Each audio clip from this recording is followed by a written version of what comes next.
Beloved intercessor, another area of this wall that we are rebuilding, wall of protection, is to repair the gates. In this case, I believe it can represent the gates of leadership and protection. In Nehemiah 3:1, it says, the high priest and the other priest began to rebuild the sheep gate. And then it mentions later on the fish door, and then the gate of the ancient city and the gate of the valley. There were many gates in that wall protecting the city of Jerusalem, and they have been burned and destroyed before. And now the leaders take diligence to rebuild and restore them.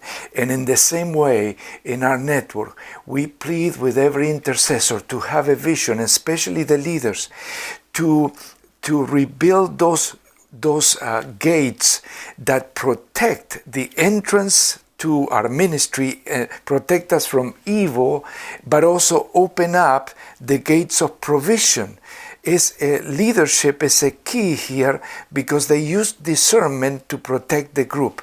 May the Lord help us. And I'm going to ask you again what we have been asking the last few days. Please pray for us. Cry out to God every day, intercessor, for your group leader and his home or her home. And also pray for my life and my own family, because we need your intercession. This is part of securing the wall of protection, praying for our leaders. May the Lord bless you.